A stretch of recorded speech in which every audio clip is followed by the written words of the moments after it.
슬기로운 신앙생활이라는 제목을 가지고 말씀을 전하도록 하겠습니다. 국어 사전에요 정의한 그 슬기가 무엇일까 해서 궁금해서 정확한 정의를 찾아보기 위해서 국어 사전을 찾아봤더니 슬기에 대해서 이렇게 말합니다. 사물의 이치를 바르게 분별하고 이를 정확하게 처리하는 방도를 생각해내는 재능을 바로 슬기라고 말합니다. 몇 해 전부터 이 슬기라는 단어가 참으로 유행하고 있지 않습니까? 슬기로운 의사생활이라고 우리 박 장로님이 슬기로운 의사생활 봤냐고 저한테 그러면서 얼마나 재밌던지요 그러면서 말씀하시는데 정말 재밌더라고요. 슬기로운 의사생활 그 드라마가 큰 인기를 끌면서 특히 이 슬기로운 뭐뭐 생활이라는 그 단어가 많이 쓰이고 있습니다. 그래서 그런지 이 슬기로운으로 시작되는 단어가 이 여러 다른 직종에서 많이 이제 등장하고 있음을 우리가 알 수 있는데 이러한 현상들이 왜 벌어지는 것일까요? 단지 그냥 드라마가 인기가 있어서기보다는 여러 분야에 있는 사람들이 참으로 원하는 게 이게 슬기로워진다라는 것을 되게 원한다라는 것을 우리가 느낄 수 있지 않습니까? 왜 그렇습니까? 그만큼 지금 우리가 살고 있는 지금 이 세대가 점점 더 판단하기 어려운 일들로 가득 넘쳐나기 때문에 슬기로워진다라는 것을 되게 사모하는 것 같은 그런 느낌을 받게 됩니다. 코로나가 시작되면서요, 이 기독교인들 가운데 지금도 뜨겁게 논쟁하고 있는 것이 무엇인지 아십니까? 바로 온라인 예배입니다. 이 온라인 예배를 드리는 것이 옳은가 그른가 판단하기가요 이게 참으로 쉽지 않습니다. 코로나 이후로부터 온라인 예배뿐만 아니라 우리가 생각하지 못했던 그런 새로운 신앙생활이 그러한 방식들이 등장하기 때문에 우리가 이러한 세상에 살더라도요 바르게 판단하고 분별하는 슬기로움이 우리에게 반드시 필요하다라는 겁니다. 이런 의미에서 우리가 생각해 본다면요, 특별히 신앙생활에서 우리가 하고 있는 이 신앙생활에 대해서 묻게 되는 질문이 있죠. 오늘 설교의 제목처럼요, 슬기로운 신앙생활은 어떻게 시작을 해야 할까요? 라는 질문입니다. 우리의 신앙생활이 슬기로워지기 위해서 하나님께서 기뻐하시는 그런 신앙생활이 되기 위해서는 우리가 무엇으로부터 시작을 해야 될까요? 신앙생활은요, 슬기로운 신앙생활은 반드시 뭐부터 시작이 되어야 되냐면요, 본질부터 시작되어야 된다고 저는 믿습니다. 본질이란 절대로 변하지 않는 것입니다. 아무리 시간이 흐르고 장소가 변한다 할지라도, 세상이 변한다 할지라도 이 신앙의 본질만을 붙들고 지키고 있는다면 어떠한 상황이 닥쳐온다 할지라도 우리는 슬기롭게 신앙생활을 지속할 수 있다라는 겁니다. 예를 들어 볼까요? 교인들이요, 교회를 정할 때 기준을 뭐라고 생각하십니까? 새로운 교인들이 이제 루이빌에 올 텐데, 한국에서 이제 루이빌에 이제 방문할 텐데, 이분들이 교회를 정할 때 기준이 뭐라고 생각하십니까? 무조건 큰 교회, 그럴 수도 있죠. 그리고 큰 교회 아니면 자기 집에서 가까우면 좋다, 그럴 수도 있죠. 아니면 딱 교회 갔더니 교회 목사의 설교와 이 찬양팀의 이 찬양이 너무나 은혜스러워요, 너무나 감동을 줍니다. 그러면 올 수 있죠. 더욱이 자녀를 보낼 교회 학교 시스템 체계적으로 갖춰 있다, 더 대박이지 않습니까? 특히 교회 조직이요, 조직화가 얼마나 잘 돼 있는지 몰라요. 이 교회는 완전 짱이에요. 사실 이런 기준들로 교회가 갖춰질 수 있다면 당연히 교인들이 모이겠죠. 그러나 이러한 교회가 되어질 때 가장 치명적인 문제가 있다는 건 여러분은 꼭 기억하시기 바랍니다. 자칫 나만의 예배, 나만의 신앙생활이 되어버릴 수 있기 때문에 그렇습니다. 나만 즐기면 돼요. 나만 신앙생활하면 돼요. 다른 사람이 목을 느끼든 상관이 없다라는 거예요. 다시 말해서 이게 무슨 말이냐면요, 나 자신을 신령과 진정한 마음으로 하나님께 드리는 예배가 되어야 되는데, 나의 눈으로 만족함으로 보는 예배가 되어지긴다라는 거예요. 이거는 심각합니다. 심각해요. 지금 우리 신앙생활의 대상이 누구입니까? 김요한 목사입니까? 요한 목사님 때문에 내가 지금 신앙생활을 하는 거예요. 아니면 이 아름다운 큰 건물 때문에 제가 신앙생활을 하는 겁니다. 아무개 교회 성도, 아무개 장로님 때문에 제가 은혜를 받아서 신앙생활을 하는 거예요. 제발 오지 마세요. 그러면요. 왜냐하면 시험 들거든요. 반드시 시험에 들거든요. 우리의 신앙생활의 대상이 되시는 분은 제가 아닙니다. 제가 되었으면 좋겠어요. 근데 제가 아니에요. 누구냐? 전능하신 하나님이라는 거예요. 근데 우리의 신앙생활의 대상이 되시는 그 하나님의 실체를 느끼지 않으면요, 참된 예배가 될 수가 없어요. 다시 말해서 슬기로운 신앙생활이 절대로 될 수가 없다라는 겁니다. 마태복음 25장을 보시면요, 여러분들도 잘 아시죠? 제가 저번에도 말씀드렸는데요, 25장에 등불을 들고 신랑을 맞으러 나간 10처녀의 이야기가 있지 않습니까? 그 10처녀 가운데 5처녀들은요, 그 미련한 5처녀들은 등불에 필요한 기름을 넉넉하게 준비하지 못했고, 나머지 슬기로운 5처녀는 기름을 넉넉하게 준비했습니다. 근데 신랑이 기다려도 나타나지를 않는 거예요. 기다리다 지쳐서요, 성경에 보니까 그들 모두 졸고 있었습니다. 그만큼 졸고 있었다는 건 그만큼 오랫동안 신랑이 등장하지 않았다는 것이죠. 그런데 신랑을 졸면서 기다리다가 기름을 넉넉히 준비하지 못했던 미련한 5처녀들이 그 등불이 갑자기 꺼진 겁니다. 그래서 이들이요, 급하게 기름을 구하려고 그 자리를 떠나게 됩니다. 그런데 하필이면 어떻게 됩니까? 그 기름을 구하러 간 그 사이에 신랑이 짜자잔 하고 나타난 거예요. 근데 그 신랑이 또 기다리지도 않고요, 기름을 넉넉히 준비한 슬기로운 5처녀들만 데리고요, 혼인잔치에 딱 들어가고요, 문은 굳게 닫혀버립니다. 이제 기름을 구해서 빨리 돌아온 이 미련한 5처녀들은요, 이 닫힌 문을 두들리면서 이렇게 외칩니다. 주여 주여, 우리에게 문을 열어주셔서. 제가 얼마나 많이 기다린 줄 아세요? 제가 지금 이 시간을 얼마나 고대하고 기다렸는데요. 문 좀 열어주세요. 근데 신랑이요, 하도 그냥 막 귀찮게 하자 창문으로 이렇게 보면서요, 성경이 그렇게 기록이 안 됩니다. 아주 냉정하게 이렇게 말합니다. 너 누구냐? 내가 너희를 알지 못한다. 너 누구냐? 너무 냉정하지 않습니까? 너무 냉정하지 않습니까? 신랑을 위해서 그렇게 졸면서요, 오랫동안 기다렸던 이 미련한 처녀들에게 너무나 잔인한 말 아닙니까? 그럼에도요, 신랑은요, 가감하게 나 너 누군지 모른다, 가라는 거예요. 왜냐? 너희들은 넉넉한 기름을 준비하지 못했기 때문이다. 그러면 여러분들이 이렇게 물을 거예요. 그까지 기름이 뭐가 그렇게 중요해서요? 그런데요, 기름이 있고 없고에 따라서 혼인 단체에 받아들여진가 거절의 근거가 될 만큼 이 기름이 중요하다라는 거예요. 왜냐? 기름으로 우리가 채우지 못하면요, 신랑을 비추는 그 등불에는요, 아무런 존재의 가치가 없기 때문에 그렇습니다. 다시 말해서 이게 무슨 말이냐면요, 등불은요, 눈에 보이는 형태입니다. 근데 이보다 더 중요한 것이 무엇이냐? 등불 안에 있는 기름입니다. 눈에 보이지 않는 이 기름이요, 등불 안에 있는 이 기름이 뭡니까? 실체이기 때문에 그렇습니다.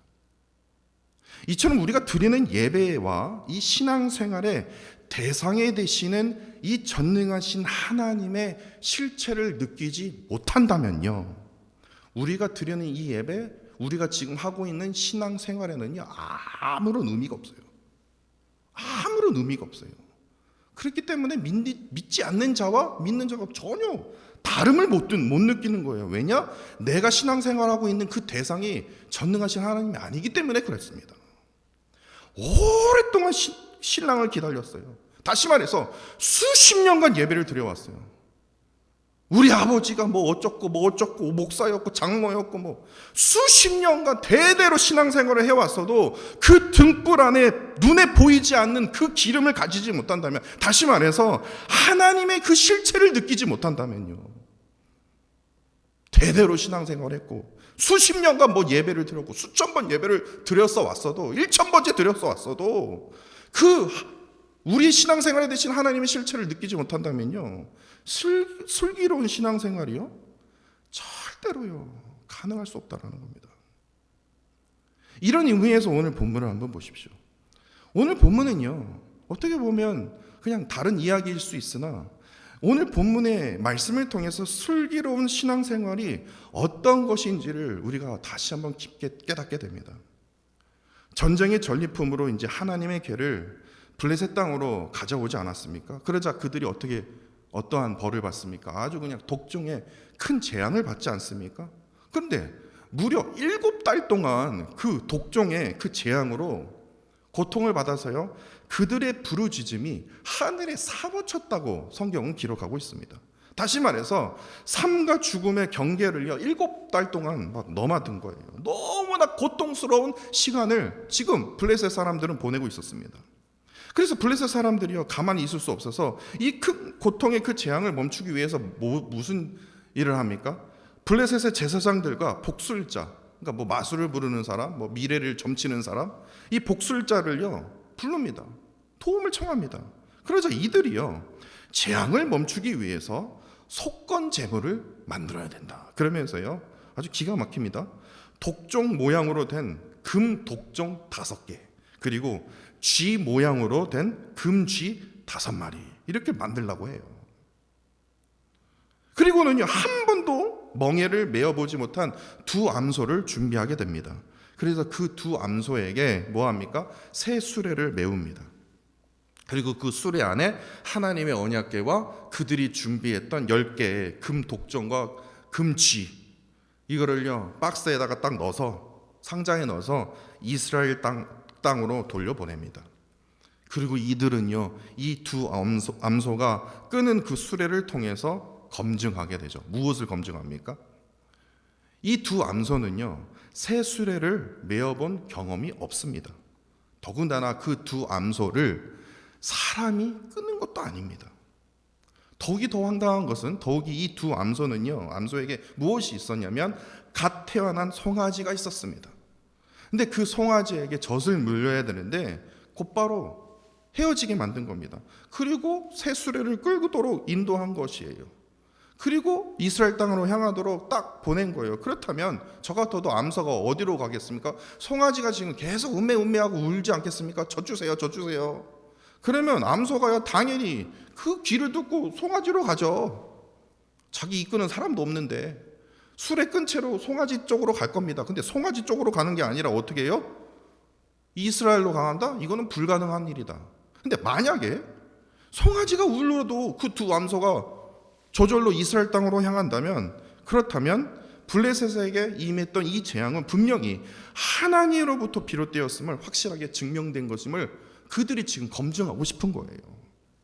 그런데 어떻게 됩니까? 암소가요 곧장 송아지가 지금 울고 있는데도 뭐합니까? 이스라엘 땅 베세메스 땅으로 갑니다.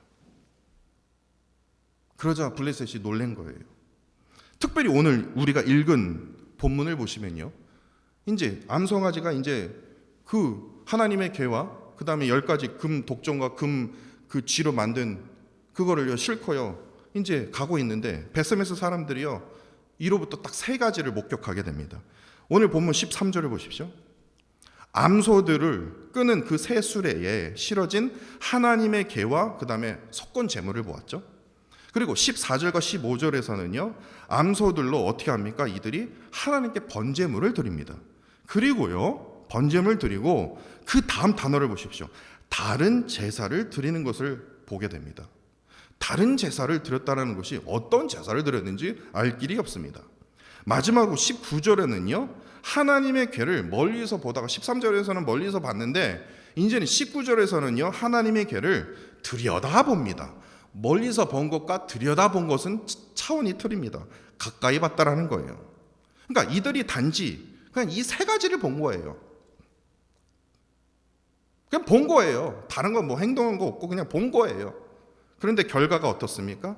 베세메스 사람들에게 엄청난 하나님의 심판이 임하게 됐다는 거예요. 이게 결론이에요. 그렇다면 이 심판에 이르기까지 이들의 행위가 얼마나 어리석었으면 우리가 깨닫게 되지 않습니까? 이제 그것을 제가 말씀드릴게요. 13절을 먼저 보십시오. 우리말 성경에는요, 그 본 것을 기뻐했다고 기록하지 않습니까? 하나님의 괴를 그 본 것을, 근데 히브리 성경을 보니까요, 그 본 것으로 되어 있는 게 아니라 보는 것을 기뻐했다고 기록이 되어 있습니다. 그러니까 정확히 베세메스 사람들이요, 하나님의 괴가 지금 자기 땅으로 오게 돼서 지금 다시 돌아오게 돼서 너무나 기뻐갖고 지금 그냥 막 뛰면서 기뻐했는지, 아니면 지금 저 상자 속에 지금 뭐가 들어있지? 하나님 궤 옆에 저 상자 안에 지금 뭐가 있지? 뭔가 소중한 게 있었을 거야. 반짝거리는 10개의 금덩이를 보고 기뻐했는지 알 길이 없다라는 겁니다. 근데 이보다 더 중요한 것이 그 다음 이들의 행동이에요. 14절을 보십시오. 두 암소가 어디에 도착을 합니까? 베세메스 사람 여호수아의 밭 큰 돌에 이르렀다고 했습니다. 그래서 여호수아서를 제가 뒤집어 막 찾아봤죠. 분명히 힌트가 있을 거야. 그랬더니요, 기가 막힌 게 하나 찾았습니다. 여호수아서 21장 16절을 보시면요, 베세메스는요 분명히 거기에 그렇게 되어 있어요. 여호수아서 21장 16절입니다. 제사장 아론의 자손에게 주어진 성읍이라는 것을 제가 알게 되었습니다. 아론이요, 제사장이요. 그렇기 때문에 제사장이었기 때문에 그 두 암소를 가지고 번제물을 드릴 수 있었던 것이에요. 그리고 거기에 레인이 등장한 것이죠. 그렇다면 베세메스 사람들은 뭡니까? 제사장 아론의 자손이라는 거예요. 근데 이들이요, 어떤 걸로 제물을 드립니까? 블레셋이 준비한 두 암소를 가지고 뭐 합니까? 제사를 드리는 거예요. 자신들이 준비한 거에 대해서 기쁨과 감사함으로 자신의 소중한 것을 드리는 것이 아니라 남이 가져왔던 것, 더군다나 더러운 블레셋, 우상을 섬겼던 그 블레셋의 두 암소를 가지고 번제물을 드렸다라는 건 정말 이해할 수가 없죠. 그런데 더 이해할 수 없는 게 무엇인지 아십니까? 레위기 1장 3절 말씀을 보면요, 흠 없는 수소로 드려야 됩니다. 이게 율법이에요. 암소가 아니에요. 황당하지 않습니까? 제사장 아론의 자손들입니다. 그러면 이들이 얼마나 수없이 수천 번 제사를 드렸던 걸 경험해보지 않았겠습니까? 그런데 자기가 준비한 것도 아니고 블레셋에 준비한 그 암소를 가지고, 더군다나 암소가 아니라 흠없는 수소로 드려야 되는데 암소로 제사를 그냥 지 멋대로 드린 거죠. 그러니까 하나님의 율법에 완전히 벗어난 행위였다라는 겁니다. 그런데 이보다 더 황당한 것이 바로 15절입니다. 갑자기요, 생뚱맞게 누가 등장합니까? 레인이 등장합니다. 근데 그 레인이요, 행동하는 게 잘 보세요. 블레셋이 속건제물로 준비한 금 봄을 담긴 그 상자를 어디 위에 둡니까? 큰 돌 위에 두고, 이렇게 되어 있습니다. 그러니까 하나님의 궤 옆에 두었는지 아니면 좀 특별한 큰 돌 위에 두었다라는 것은 모든 사람들이 목격할 그곳에 뭐합니까? 그 금 보물이 담긴 상자를 걷다 두었다라는 거예요. 그런데 정확히 뭐라고 되어 있습니까? 여호와께 번제를 드리고 다른 제사를 드렸다고 기록했다는 것은 우리가 합당한 의심을 할 수 있어요. 뭐냐? 이것은 블레셋의 그 두 암소를 가지고 번제를 드리고 그 다음에 블레셋의 속건 제물로 뭐합니까? 다른 제사를 드렸다는 거예요. 그 말은요, 너무 황당하지 않습니까? 레위인으로서 참으로 부끄러운 어리석은 행위가 아닐 수 없다라는 거예요. 속건 제물로 이들이 제사를 드렸다는 거예요. 다른 제사예요. 베세메스 사람들은요, 7개월 동안 하나님의 궤를 잃어버린과 동시에 완전히 율법도요, 완전히 잃어버린 상태였다라는 겁니다.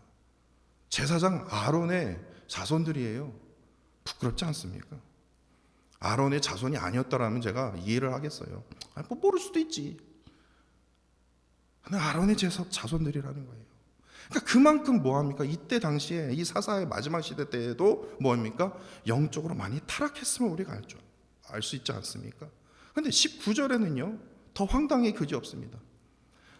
제사장 아론의 이 자손들이요, 하나님의 궤를 그냥 멀리서 본 것이 아니라, 그것도 안 되지만 들여다보게 됩니다. 이 들여다보게 된다는 뜻이 무슨 뜻인 줄 아십니까? 괴를요, 뚜껑을 열어봤다라는 거예요. 뚜껑을 열어봤다라는 거예요. 뭐 뚜껑 열어보면 어떻습니까? 그렇게 말씀하실 수 있으나 하나님의 괴는요, 반드시 거룩하게 구별되어야 됩니다. 이것이 하나님의 말씀입니다. 하나님의 법이에요. 거룩하게 구별되어야 할 하나님의 괴가요, 베스메스 사람들로 인해서 이런 어리석은 행동을 위해서 뭐합니까? 이 하나님의 괴가요, 더러워진 거예요. 그래서 그동안 꾹 참고 계셨던 하나님께서요, 블레셋 사람들보다 더 크게 뭐합니까? 이들을 벌하신 것입니다. 그렇다면 여기서 우리가 베스메스 사람들을 통해서 우리가 깨닫게 되는 것이 중요합니다. 그래서 이 말씀과 우리랑 뭔 상관이 있는데요, 여기서 깨닫게 되는 게 이거예요. 베스메스 사람들에게 관심은 뭡니까? 눈에 보이는 형태예요. 반짝반짝거리는 거예요.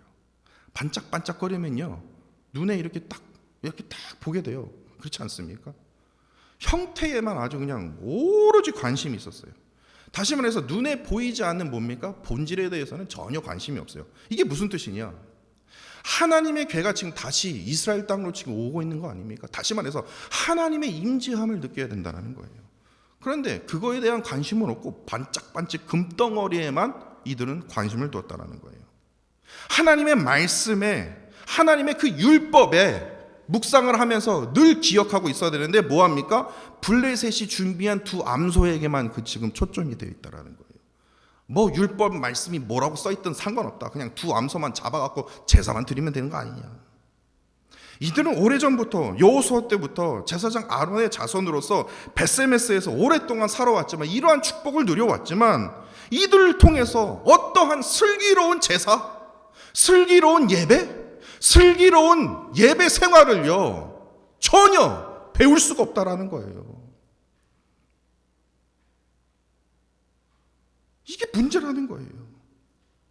이들을 통해서 뭐합니까? 하나님의 실체를 느낄 수 없는 거예요. 왜냐? 이 사람들도요, 아무리 제사장 아론의 자손이라 할지라도요, 하나님, 그러니까 다시 말해서 실체가 되시는 그 하나님에 대해서 뭐합니까? 관심이 없어요. 관심이 없어요. 그냥 눈에 보이는 반짝반짝거리는 거, 이 형태에 사로잡혀서요, 본질을 생각하지 못했다는 거예요. 결국에 이를 통해서 어떻게 됩니까? 베스메스 사람들은요, 블레셋이 당한 재앙보다 더한 사륙으로 인해서 슬피 울었다고 성경은 기록하고 있지 않습니까? 우리가 오늘 본문 말씀을 통해서 우리가 깨닫게 되는 것이, 사실 누구나 눈에 보이지 않는 이 실체에 대한 믿음을 갖는다는 그 자체가 참으로 쉽지 않습니다. 그럼에도 눈에 보이지 않는 그 실체 되시는 그 전능하신 하나님을 찾고 부르짖을 때에는요, 언제나 하나님의 임재함을 느낄 수 있어요. 그렇기 때문에 새벽 예배에 나올 수 있는 거예요. 무슨 미신을 쫓아서 뭐 하는 게 아니라, 새벽 4시에 일어나서 6시에 예배를 준비할 수 있는 것은요, 미친 사람이 아니라, 진짜 할 일 더럽게 없는 사람이, 그게 아니라 하나님의 임재함을 그때 느낄 수 있다라니까요. 그렇기 때문에 새벽 4시에 일어날 수 있는 거예요. 어두워도요, 그 어둠을 뚫고 나가는 거예요. 내가 사고 당해서 죽을지언정 하나님을 예배하러 나가는 거예요. 왜냐? 하나님의, 눈에 보이지 하나님의 그 실체가 느껴지기 때문에. 나를 통해서 나를 지금 움직이시고 말씀을 통해서 나를 붙드시고 계시는 그 하나님의 그 실체가 느껴지기 때문에 말씀을 묵상하게 되는 거예요. 말씀을 연구하게 되는 거예요. 근데 그 실체가 느껴집니까? 그 실체가 느껴지냐고요. 오로지 베스메스 사람처럼요, 눈에 보이는 형태에만 사로잡혀요. 큰 교회, 잘된 조직, 어린이 프로그램, 잘된 뉴스 그룹, 그 실체 되신 하나님이 옆에 있는데요, 찾지를 않는 거예요. 앞서 말씀드렸듯이요, 사물의 이치를 바르게 분별하고 이를 정확하게 처리할 방도를 생각해내는 그 슬기로움은요, 반드시 삶의 본질로부터 찾을 수 있다고 제가 말씀드리지 않았습니까? 그렇게 나를 지으신 분이 누구냐고요. 나를 지금 이 자리까지 이끌어 주신 분이 누구냐고요. 나를 구원해 주신 분이 누구시냐고요. 나의 삶의 본질이 되신 그 전능하신 하나님 한 분밖에 없지 않습니까? 그렇기 때문에 참된 슬기로움은요, 참된 지혜는요, 누구로부터 찾을 수 있는 겁니까? 거룩하신 전능하신 하나님으로부터 우리가 찾을 수 있다는 거예요. A.W. 토저가 쓴 하나님이라는 책에서 이런 말을 하지 않습니까? 성도 각 사람은 하나님을 어떤 분으로 인식하느냐에 따라서 성공적인 그리스도인이 될 수 있고 완전히 실패한 그리스도인이 될 수 있다. 하나님을 내가 어떻게 믿고 따르냐에 따라서, 하나님을 내가 어떻게 지금 붙들고 있느냐에 따라서 성공적인 그리스도인이 될 수 있고요, 완전히 지금 실패한 베세메스 사람들처럼 될 수 있다라는 걸 여러분들 꼭 반드시 기억하십시오. 슬기로운 신앙생활에는요, 반드시요, 하나님을 경험하고 체험하는 이러한 은혜가 있어야 합니다. 그렇다면 여러분들은 저에게 물으실 거예요. 어떻게 해서 하나님을 체험할 수 있는 겁니까? 하나님께서 허락하신 말씀이요, 성경 말씀을 통해서요. 성경 말씀을 통해서 하나님을 경험할 수 있는 겁니다. 목사이면서 최고로 게을러 터지는 행동이 뭔지 아십니까? 목사이니까 성경 많이 읽는 거 아니야? 라고 착각하는 거예요. 설교 준비하는 거 성경 읽는 거 아니야? 그거 착각이요. 저 그 어리석음에요, 제가 벗어나려고 엄청 노력하는 중입니다. 설교 말씀은 설교 말씀이고, 내가 개인적으로 묵상할 말씀은 묵상한다라는 거예요. 이거 연구에 뭐 은퇴한 나이가 되게 내가 이 나이에 무슨 뭐 성경 연구로 하면, 아니요. 하늘나라 갈 때까지요. 왜냐? 성경 말씀을 통해서 하나님을 체험할 수 있기 때문에요. 경험할 수 있기 때문에요. 아니, 많이 나오지도 않는데 뭐 그냥 새벽기도 말고 그냥 뭐 금요 철야로 바꾸던지 뭘 바꾸지. 아니요. 새벽은요, 하나님을 알고자 하는 그 간절함이 없으면 못 오거든요. 제정신이 진짜요, 제정신으로 나올 수 있는 게 아니에요. 정말 간절한 마음이 있지 않으면 이 자리에 못 나와요. 온라인 예배에서도 참석할 수 없어요. 왜냐? 우리의 부르짖는 그 기도를요, 하나님께서 응답해 주시거든요. 앤서링을 해 주시거든요. 그래, 안다. 나를 위로해 주시거든요. 부르짖는 그 기도에 그 응답하는, 또한 나를 붙들어 주시는 그 하나님의 그 만지심을 기도를 통해서 우리가 하나님을 체험할 수 있거든요. 예배 안에서도 마찬가지입니다. 찬양 가운데, 말씀 가운데 하나님의 그 임재함을, 하나님이 나를 붙들고 계심을 우리가 체험할 수 있다는 거예요. 하나님을 경험하는 것이, 하나님을 체험하는 것이 우리가 세상에서 누릴 수 있는 최고의 복입니다. 최고의 복입니다. 하나님이 나와 함께 하는 것이요, 하나님이 나와 함께 하심으로 내가 함께 그분과 걷는 것이요, 우리가 세상에 살면서 누릴 수 있는 최고의 축복입니다.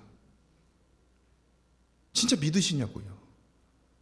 이게 최고의 복이고 이것이 최고의 축복이라는 겁니다.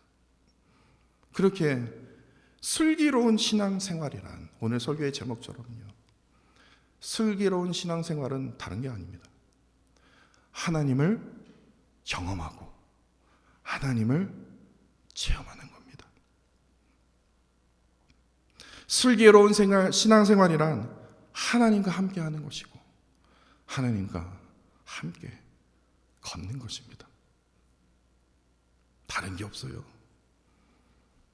제가 지금 성경을 지금 몇 독을 했는데요, 제가 지금 금식을 내가 얼마나 많이 했는데요, 제가 대대로 우리 집안이 신앙 대대로 지금 믿음 생활하시면, 아니요, 죄송한 말씀이지만 아니요, 절대로요. 그걸로 자랑하지 마십시오. 우리 아버지가 목사하고 절대로 자랑하지 말아요. 저희 아버지도 목사예요. 저희 장인 장모님도, 장인 어른도 목사입니다. 제가 자랑하는 거 봤습니까? 그게 슬기로운 신앙생활의 어떤 본보기는 될 수 있어도 그것이 진리는 될 수 없다라는 겁니다. 하나님을 경험해야 돼요. 저는 여러분들이 하나님을 체험하셨으면 좋겠습니다. 하나님과 늘 동행하셨으면 좋겠어요. 이를 통해서 놀라운 그 은혜와 축복을 여러분들의 삶 속에서 경험하셨으면 좋겠습니다. 이처럼 우리와 늘 함께 하시는 그 하나님과 늘 동행하시는 저와 사랑하는 성도 여러분들이 되시기를 간절히 원합니다.